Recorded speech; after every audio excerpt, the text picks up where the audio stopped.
So, a good old-fashioned flame war started over on the old Twitter platform. And of course, it's about something that I have been talking about for years. For a little context, my good buddy, GMN, an actually skilled artist whom you should check out by the way, started a thread about traced art found in Super Meat Boy Forever. This was prompted after he brought it up on the Nicrama Discord and promptly got banned because, of course, it's not below them to ban people for criticizing them. Anyone who defends me over there gets banned in memory hold, and everything involving Bird Tapper also gets memory hold. Totally par for the course. But then, after starting this thread, it absolutely blew up, and it was crazy to see over the course of Friday. What's even better is just about everyone had a stake in this, with the exception of Tommy. It was talked about briefly in the Discord itself, Edmund saw it, Tommy typed for a good while, but then stopped. The entire Meat Boy community lit up for just a brief moment. It was truly beautiful. Even if it's over arguments about pixels on a screen, you still love to see it. I put a few comments in the thread, and it was overall a really fun sight to behold. Then I made a deal with GMN that if the thread reached 2,000 likes, I would make a video about it. Guess what happened? So I don't really peg myself as an artist. Anyone can draw a stick figure and call themselves an artist in clown world these days. But I feel like I could throw my hat into the ring and dispel some confusion. Pulling a Gemsbach with this one, but I'm gonna be doing it a little bit differently. That mainly means using references and examples. This franchise and community have been a significant chunk of my life for nearly 3 years now, and I think I'm equally as equipped to talk about it as a melting pot of they-them artists who can't cook an egg without their mom's permission. So first off, the terminology. The three main things I've seen referring to the actual art itself are traced, heavily referenced, and reused asset. All three of these mean greatly different things, showing how much of a mess this whole conversation spiraled into. Most of it has just been throwing definitions at each other and calling it a day. Like I said, I'm not a prolific artist, but what I can do really well is read words. The American Heritage Dictionary of the English Language, 5th edition, refers to the act of tracing as, quote, a reproduction made by superimposing a transparent sheet and copying the lines of the original on it, end quote. Now, when you look at this, what do you see? Looks pretty similar, right? Almost as though they drew over the lines of the original. You would opt to call this tracing, would you not? Well, you'd be wrong, because apparently this is heavy referencing. The fact that it's 99% identical with a color swap means nothing. It's not tracing because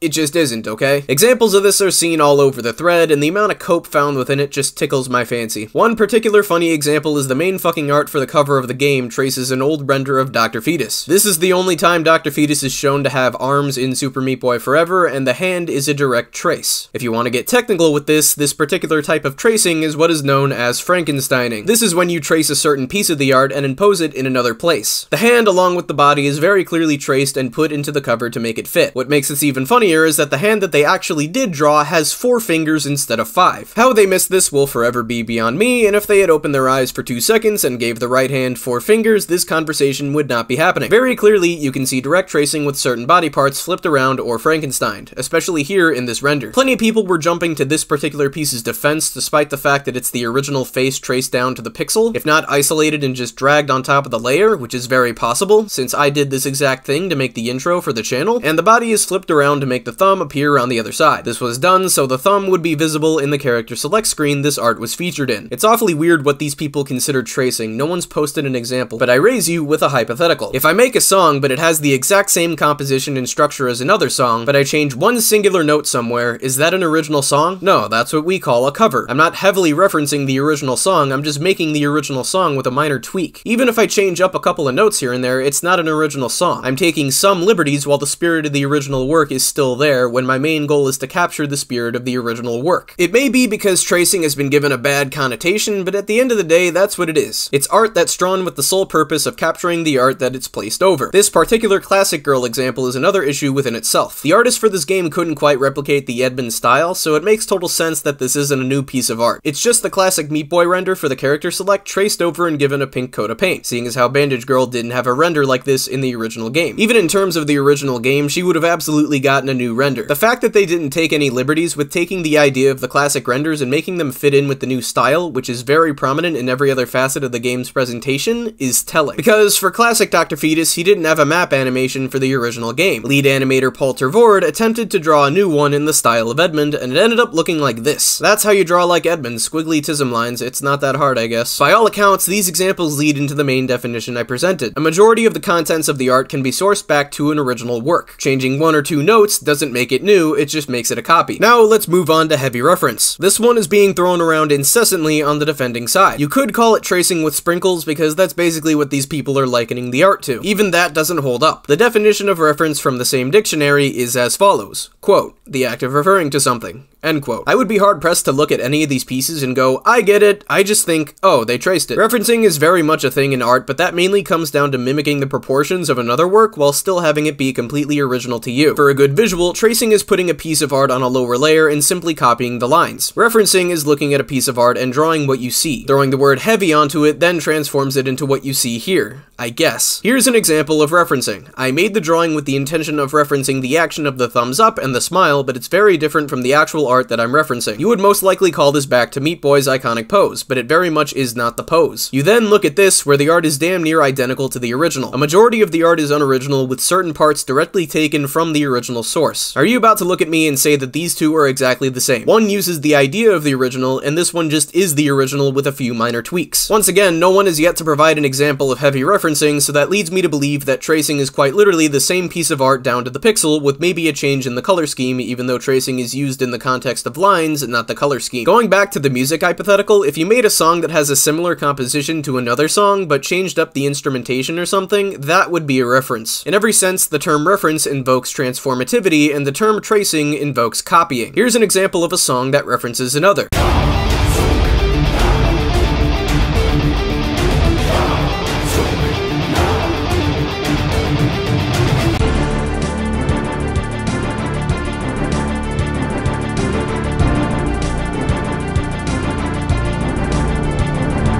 This could legitimately be considered a heavy reference. You can see here that the new track takes factors and motifs from the original, but still has its own vibe and additional parts added to make it a separate creation. For an idea of what this art would translate to in terms of music, listen to Ace of Spades by Motorhead. I won't play it here because copyright be a cruel mistress, but there's the original version, then the version they re-recorded for Guitar Hero. They change up certain things, like the instrumentation, the inflections in Lemmy's vocals, and changing certain lyrics. But it's still the same song, it's not original. I feel as though this is mainly the Defenders trying to save face for it being clearly tracing, but at this point that's all they can do. Do shitty work and let the guard dogs come and make it good for you. Finally, we got reused assets. This one is super easy to define and doesn't require an external definition. Also known as asset recycling or asset flipping, it's the act of taking a pre-existing asset and dumping it into another game. What you see here is not pre-existing. It's new, using the lines from the original and changing a few things around. For example, the smile could be considered an asset. Like I said, it's very likely that they could have isolated the smile and dragged it onto another drawing and then changed things around, tracing around certain parts and fitting them to work for what they need it for. But then again, that's not new. You're just tracing the assets on top of dragging pre-existing assets onto it, making a congealed mess of laziness and, quite frankly, sadness. The act of asset flipping is taking the original asset, unchanged, and putting it into the new game with no changes. Regardless of what your views on asset flipping are, that's not what this is. I would have been content if they asset flipped the original art into Forever, since it would stay consistent with this color scheme, which was important. The darker red was an intentional choice to give the impression that Meat Boy is, above all, a human without skin. Saturating the colors destroys that concept. That wouldn't be the first time they did that, though. Every character in Meat Boy is meant to be a human. They're not square alien things, that's the style Edmund went with to make the characters fit in with the gameplay. That concept is once again destroyed when they draw anatomically accurate humans in the G Fuel commercial that also features Meat Boy. Take your on-model bullshit back to the kitchen and get me a new argument. You're working for them for free. Alright, now that we got that out of the way, there are a few main arguments that are at play, some of which abuse the terminology that we just went over, so they should be pretty easy to dispel. They are as follows. Who cares? It's not tracing, they own the art, video games reuse assets, and they did this to save money. Those last two sorta melt into each other, so it'll be easy to do them both at the same time. First of all, who cares? A lot of people, moving on. It's not tracing, I just went over why it is. They own the art. Finally, a good one. The fact that they own the art doesn't mean that it isn't tracing, especially considering they aren't the ones that made it in the first place. This is even funnier when you see all the passive-aggressive smack that they talk about Edmund. Call it tracing, referencing, asset flipping, whatever. They didn't use his art or his property in good faith, especially considering one of the biggest controversies to come out of the games is the programmer wanting to continue working on Meat Boy games, going against Edmund's wishes, and acquiring the franchise through a legal loophole. Not only that, but Edmund knows the power of his name. No matter what title he puts out, you will know that Edmund made it, and Meat Boy is no exception. That's why even even to this day, there's a major collection of people that still believe Edmund is working on Meat Boy. Even with that, it seems like Tommy knows this, never making any major public statement about Edmund's departure and invoking his title as the original artist for Super Meat Boy to promote Mean Meat. This is even more thoroughly evidenced by statements from Edmund. This is very confusing to the outside world. I feel like every demo of Super Meat Boy Forever, it's just Tommy, and I think a lot of people go in for that appointment at E3 or whatever, and it's like, wait, where's Edmund? What's going on here?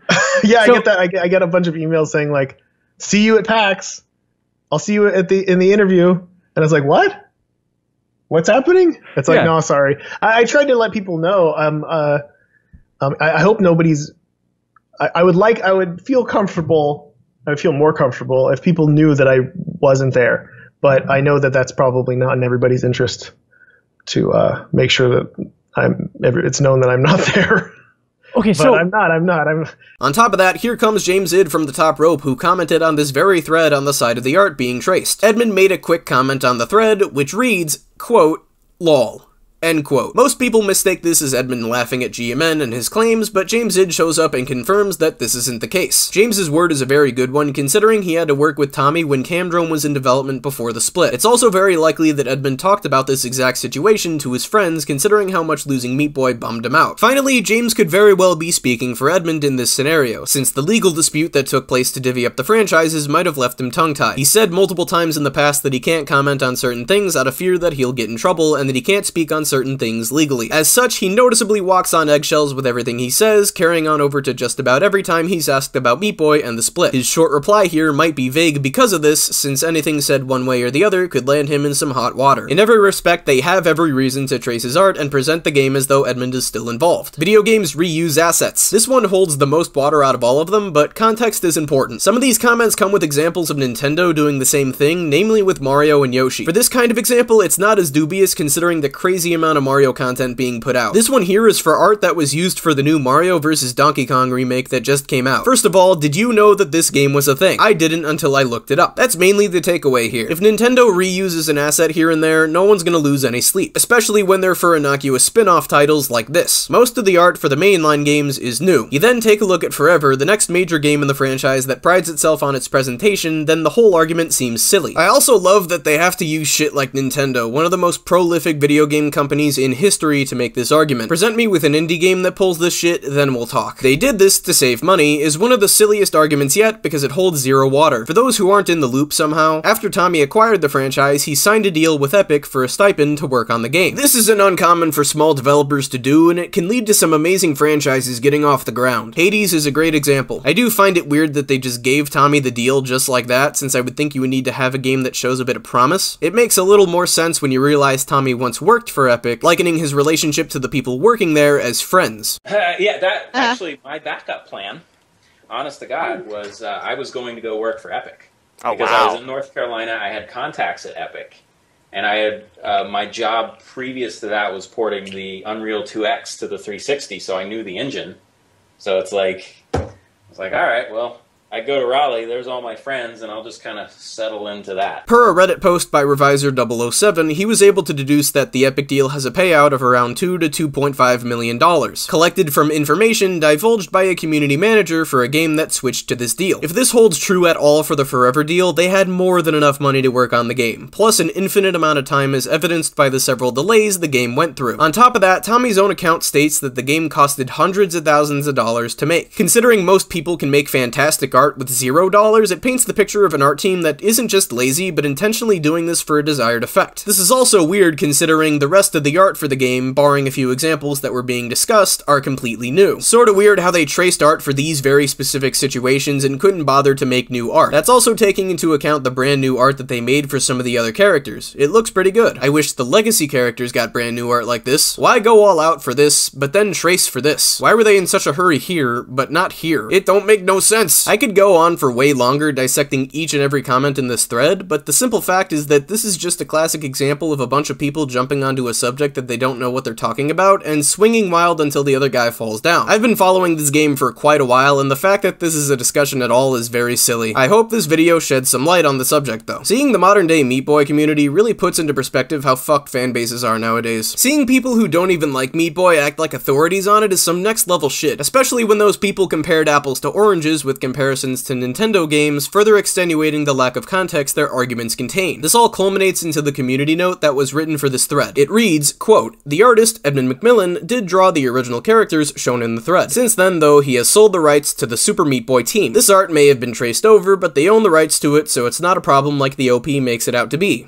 End quote. Before I could even react to the actual contents of the note, I checked out the author of it and saw that he's only made a few notes on completely unrelated things like politics and arguing over definitions. I wouldn't peg him as the most informed person to be talking about this, considering how much this conflicts with what we know. First off, he links to a Twitter post by Edmund as his source, which simply says, quote, "Can't do anything with the new stuff from the Meat Boy IP, I no longer have the rights to it." End quote. All this is saying is that he no longer has the rights, nothing about selling it. We know the rights weren't given willingly, so it makes it seem like the artist tracing his art is consensual when evidence shows that Edmund giving up the Meat Boy IP was anything but. Then we get the Super Meat Boy team. If you know zero about the games whatsoever, you would at least know to call them Team Meat, even though that isn't their real name. A bit of a nitpick, but it speaks volumes in reference to the information this individual is going off of. The next part is way juicier, as it implies a fairly apparent bias. This claims that GMN had a problem with the fact that they were tracing the art due to the fact that they didn't originally make it. While that's an argument to be had, that's not what the thread was about. GMN simply listed examples of it and the conversation took off from there. You couldn't necessarily pin down his idea on the subject simply from reading the initial post in the thread, which is typically what community notes are meant to do. The art is traced, but no direct idea originates from the post. An argument in defense of the tracing is applied, but it isn't an ironclad fact, making this community note disingenuous and misleading. Like I said, the new artists invoking Edmund's work aren't done in good faith. There's more than enough exchanges to show that they have a strange animosity